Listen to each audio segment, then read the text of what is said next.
তেতিয়া ৰাইজক মই কৈছিলো যে আজি 25,000 পাইছে, পিছত 50,000 পাব। লোনো পাব, লোনটো ঘূৰাই দিব লাগিব, কিন্তু এই 50,000 টকা আপোনালোকে আৰু ঘূৰাই দিব নালাগে। তেতিয়া ৰাইজক মই কৈছিলো যে আজি 25,000 পাইছে, পিছত 50,000 পাব। আজি মই গৌৰৱ অনুভৱ কৰো যে এই সোণাৰী চৰাইদেউৰ মাটিত যি কৈ গৈছিলো, যিবিলাক গ্ৰুপে 25,000 পালে, বেংকৰ লোনলৈকে কাগজ গ'ল, বেংকে লোন দিছে বা দিয়া নাই, কিন্তু লোনৰ কাৰণে তেওঁলোক সাজু হৈছে। সেই গ্ৰুপবিলাকক আজি আমি 50,000 টকাকৈ আগবঢ়াইছো। লোনো পাব, লোনটো ঘূৰাই দিব লাগিব, কিন্তু এই 50,000 টকা আপোনালোকে আৰু ঘূৰাই দিব নালাগে। তাৰমানে চৰকাৰৰ পৰা কিমান পালে? 25,000 পালে, 50,000 পালে, 75,000 হ'ল। অহাবাৰ এই যে 50,000 পোৱা গ্ৰুপবিলাক আছে, তেওঁলোকক আমি অহাবাৰ 1 লাখ টকা দিম। তাৰমানে কিমান হ'ব? 1,75,000। তাৰ পিছৰ বছৰ আমি কি দিম?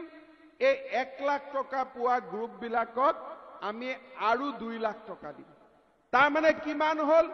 3,75,000 টকা।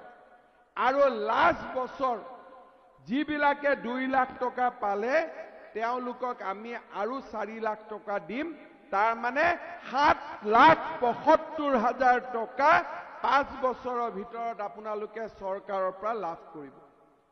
এইখিনি কৰিবৰ কাৰণে কোনো মিটিঙত যোৱা কথা নাই।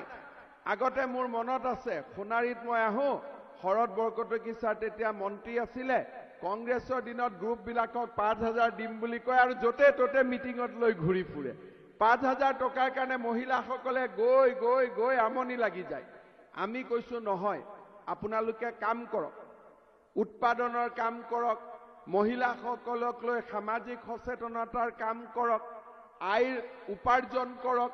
আমি আপোনালোকক 25, 50, 1 লাখ, 2 লাখ, 4 লাখ কৰি আমি আপোনালোকক আগুৱাই লৈ গৈ থাকিম।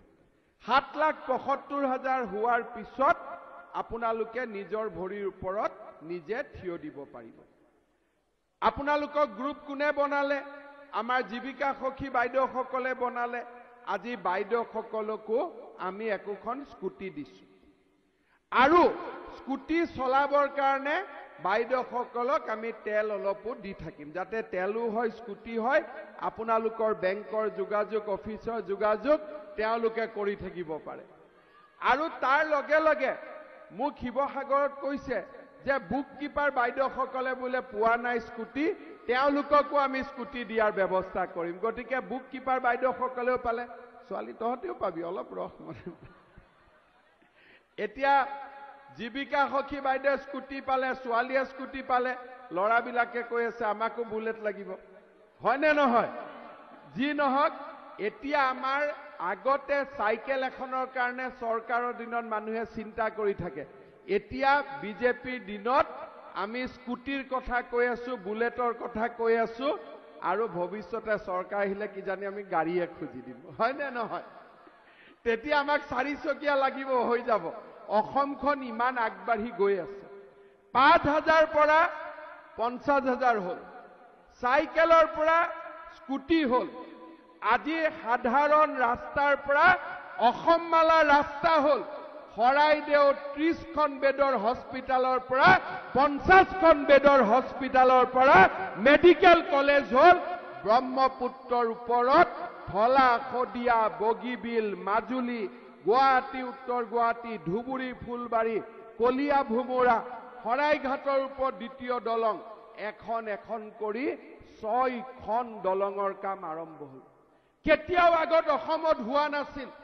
এটা সাধাৰণ ৰাস্তাৰ কাৰণে মন্ত্ৰীৰ ওচৰত গৈ গৈ আমি ভাগৰি পৰিছিলো। আজি আমাৰ চৰকাৰৰ দিনত যোগেন্দ্ৰ আৰু মই দায়িত্ব লোৱাৰ পিছত, তপন আৰু মই দায়িত্ব লোৱাৰ পিছত অসমত 23,000 কিলোমিটাৰ ৰাস্তা আমি বনাই শেষ কৰিম। 23,000 কিলোমিটাৰ ৰাস্তা। আজি অৰুণোদয় আঁচনি আৰম্ভ হ'ল। বহুত মহিলাই মোক কৈছে যে অৰুণোদয় আমি পোৱা নাই। হয়, আমি 22 লাখ মহিলাক দিছিলোঁ আৰু 8 লাখ মহিলাক যদি দিব পাৰো মোটামুটি দুখীয়া মহিলা গোটেইখিনিয়ে পাই যাব। আজিৰ সভাতে মই আপোনালোকক ক'ব খুজিছো যে যিখিনি দুখীয়া মহিলাই অৰুণোদয় পোৱা নাই সেই দুখীয়া মহিলাখিনিকো আমি অৰুণোদয় আঁচনি দিয়াৰ ব্যৱস্থা কৰিম। আমি 830 টকা দি আছিলোঁ, এইবাৰ বাজেটত মই কৈছো যে অৰুণোদয় আঁচনি 830 টকাৰ পৰা লাহে লাহে লাহে লাহে আমি 3000 টকালৈকে মাহত আমি লৈ গৈ থাকিম। অৰ্থাৎ সকলোৱে পাব আৰু 3000 টকাকৈ পাব। সেই ধৰণে আজি আমি আগুৱাই গৈ আছো। আমাৰ যিসকল মহিলা আত্মসহায়ক গোটৰ সদস্য আছে ইয়াৰ ভিতৰত কিছুমানে মাইক্ৰ ফাইনেন্সৰ লোনো লৈছে, লৈ পেলাই এজেণ্টবিলাকে হাৰাশাস্তি কৰে, কষ্টও পায়। আমি এখন বিধানসভাত আইন পাছ কৰিছো, গভৰ্ণৰৰ চহীটো হ'ব বাকী আছে যে এজেণ্ট আৰু কোনো মহিলাৰ ঘৰত পইচা তুলিব যাব নোৱাৰিব। আৰু তাৰ লগে লগে আমি সিদ্ধান্ত লৈছো যে যিবিলাক দুখীয়া মহিলাই মাইক্ৰ ফাইনেন্সৰ পৰা লোন লৈছিল সেই লোনখিনি চৰকাৰে ঘূৰাই দিব, আপোনালোকে ঘূৰাই দিব নালাগে। আজি আপোনালোকে চিন্তা কৰক যে অসমৰ আই মাতৃসকলৰ মনৰ বেদনা, আপোনালোকৰ দুখ কষ্ট আমাৰ চৰকাৰখনে কি ধৰণে চিন্তা কৰিছে। মাকৰ চিন্তা থাকে, ল'ৰাটোৰ কলেজত কেনেকে এডমিশ্যন হ'ব, টকাকেইটা কেনেকে যোগাৰ হ'ব, সেইখিনিও আমি এডমিশ্যন বিনামূলীয়া কৰি দিছো। মাকৰ চিন্তা থাকে কিতাপখিনি ক'ৰ পৰা পাম, কিতাপখিনিও আমি বিনামূলীয়া কৰি দিছো। আৰু এইবাৰ আমি আৰু এটা কাম কৰিব খুজিছো, ল'ৰা ছোৱালীবিলাকে যেতিয়া কলেজত যাব তেতিয়াওতো মাকৰ পৰা ৰাতিপুৱাই পইচা খোজে, বহুত মাকৰ পইচা থাকে পইচা নাথাকে। আৰু ছোৱালীটো ল'ৰাটোৱে স্কুলত গ'লে কলেজত গ'লে কেণ্টিনত চাহ একাপো খাব লাগে। এতিয়া আমাৰ চৰকাৰে আমি সিদ্ধান্ত লৈছো যে যি ল'ৰা ছোৱালী কলেজত যাব যিমান দিন ৰেজিষ্টাৰত নাম উঠিব সিমান দিন 100 টকাকৈ আমি দি দিম। অৰ্থাৎ এডমিশ্যনো বিনামূলীয়া হ'ল, কিতাপো বিনামূলীয়া হ'ল, স্কুলত কলেজত অহা যোৱা খৰচটো চৰকাৰে ল'লে। বেমাৰ হ'লে অটল অমৃত অভিযান হ'ল, আয়ুষ্মান ভাৰত হ'ল, অলপ বয়স হ'লে কুশল কোঁৱৰ বৃদ্ধ পেঞ্চন আঁচনি হ'ল, ভগৱানে নকৰক কোনোবা বিধৱা হ'লে বিধৱা পেঞ্চন আঁচনিও আহিলে। এইবাৰ আমি আৰু ঠিক কৰিছো যে বিয়া নোহোৱা ছোৱালীবিলাককো আইদেউ সন্দিকৈ আমি সন্মান এটা পেঞ্চন দিবৰ কাৰণে আমি সিদ্ধান্ত গ্ৰহণ কৰিছো। আজি আপোনালোকে চিন্তা কৰক, কনকলতা মহিলা সবলীকৰণ যোজনা হ'ল, অৰুণোদয় আঁচনি হ'ল, বিয়া হোৱা ছোৱালী 9 কইনাৰ বাবে অৰুন্ধতী আঁচনি হ'ল। আজি চাওঁতে চাওঁতে আমাৰ ৰাজ্যখনত প্ৰতিজন ব্যক্তিকে আমি চৰকাৰৰ লগত জড়িত কৰিলো, তেওঁলোকক বিকাশমুখী চিন্তাধাৰাৰ লগত আমি একত্ৰিত কৰি ললো। আজি তাৰ লগে লগে আমাৰ ৰাজ্যখনে বিকাশৰ দিশতো আগবাঢ়িলে। কৰবাত মেডিকেল কলেজ, কৰবাত ইঞ্জিনিয়াৰিং কলেজ, কৰবাত ইউনিভাৰ্চিটি, কৰবাত কাঠৰ দলং পকী কৰা, কৰবাত ৰাস্তা নিৰ্মাণ কৰা, আৰু ব্ৰহ্মপুত্ৰৰ ওপৰতো নতুনকৈ দলং নিৰ্মাণ কৰা। এই কামবিলাক যোৱা 5টা বছৰত কেতিয়াও আগত হোৱা নাছিল আৰু প্ৰথমবাৰৰ বাবে অসমৰ ৰাইজে যোৱা 5টা বছৰত এই ধৰণৰ আঁচনিৰ সুবিধা ল'বলৈ সক্ষম হ'ল। শ্ৰদ্ধাৰ ৰাইজ, 4:30 বজাৰ লগে লগে, এতিয়া ঘড়ীত 4:20 হৈছে, 4:30 বজাৰ লগে লগে আমাৰ ইলেকশ্যনৰ ঘোষণা হ'ব যে অসমত কেতিয়া ইলেকশ্যন ঘোষণা হ'ব। আজি যদি ঘোষণা কৰে বিহুৰ আগতে ইলেকশ্যন হৈ যাব। আৰু আপোনালোকে আশীৰ্বাদ কৰিব যাতে আমাৰ অসমৰ বিকাশৰ যাত্ৰা, এই অনিৰুদ্ধ যাত্ৰা সদায় যাতে অব্যাহত থাকে। আমি যাতে ৰাজ্যখনত এখন সুস্থিৰ চৰকাৰ, বিকশিত চৰকাৰ আমি গঠন কৰিব পাৰোঁ। যোৱাকালি আমাৰ কেন্দ্ৰীয় গৃহমন্ত্ৰী অমিত শ্বাহ ডাঙৰীয়া অসমত আহিছিল। তেখেতে কৈছিলে যে অসমখনক যদি আমি আগুৱাই লৈ যাব লাগে, অসমখনক আমি বানপানীৰ পৰা মুক্ত কৰাৰ আমি ব্যৱস্থা ল'ম। আজিলৈকে কোনো ভাৰতৰ প্ৰধানমন্ত্ৰী, গৃহমন্ত্ৰীয়ে কেতিয়াও কোৱা নাছিল যে বানপানীৰ সমস্যাক ইমান গুৰুত্ব দিয়া হ'ব। যোৱাকালি অমিত শ্বাহ ডাঙৰীয়াই কি ক'লে যে বানপানীৰ সময়ত ব্ৰহ্মপুত্ৰৰ পৰা চেনেল কাটি লৈ গৈ ডাঙৰ মাটিত পানী আবদ্ধ কৰি ৰাখি সেই পানীক জলসিঞ্চনৰ কামত ব্যৱহাৰ কৰা হ'ব।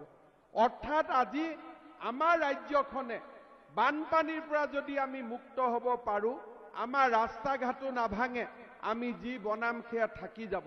বানপানীৰ পৰা যদি আমি মুক্ত হ'ব পাৰোঁ, বছৰি ৬-৭ হাজাৰ কোটি টকা আমি বচাব পাৰিম আৰু এই গোটেই টকা দুখীয়া দৰিদ্ৰ মানুহৰ উন্নয়নৰ কামত আমি খৰচ কৰিব পাৰিম। আজি আমি চাহ বাগিচাৰ কাষত থিয় হৈ আছো। আপোনালোকে চিন্তা কৰক, ২০১৪ চনত যেতিয়া নৰেন্দ্ৰ মোদীয়ে ভাৰতৰ প্ৰধানমন্ত্ৰীৰ প্ৰথম দায়িত্ব লৈছিল, সেই সময়ত চাহ বাগিচাৰ মজুৰি আছিল 94 rupees। আজি কোনোবা মানুহে কয় আমি 300 কৰি দিম। সিদিনাখন শিৱসাগৰত আনি এজনে টকাও দেখুৱাইছে। আৰে কি অসমৰ মানুহে টকা দেখা নাই নেকি যে এনেকে টকা দেখুৱাব লাগে? চাহ বাগিচাৰ মজদুৰবিলাক দুখীয়া হল বুলিয়ে এনেকে টকা দেখাব লাগে নেকি? বাৰু যি কৰিছে তেওঁৰ কাম তেওঁ কৰক। কিন্তু কংগ্ৰেছৰ দিনত চাহ বাগিচাৰ মজুৰি আছিল 94 টকা আৰু আজি নৰেন্দ্ৰ মোদীৰ 6 বছৰত চাহ বাগিচাৰ মজুৰি হল 218 টকা প্ৰতিদিনত। তাৰ উপৰিও 8 লাখ চাহ বাগিচাৰ শ্ৰমিকৰ বেংক একাউণ্ট আমি কৰিলো। 2000, 3000, 7000 টকা বেংক একাউণ্টত আমি দিলো। চাহ বাগিচাত কোনেও কেতিয়াও হাইস্কুল কৰা নাছিল। 150খন হাইস্কুলৰ নিৰ্মাণৰ কাম আমি আৰম্ভ কৰিলো। বহুতত নিৰ্মাণ শেষ হল। আজি চাহ বাগিচাৰ গৰ্ভৱতী মহিলাৰ বাবে 12,000 টকা আৰু সোণাৰী সমষ্টিত প্ৰতিখন চাহ বাগিচাৰ বাবে 1 কোটি টকাকৈ আমি অনুমোদন দি বাগানৰ লাইনে লাইনে আমি আজি ৰাস্তা বনাইছো।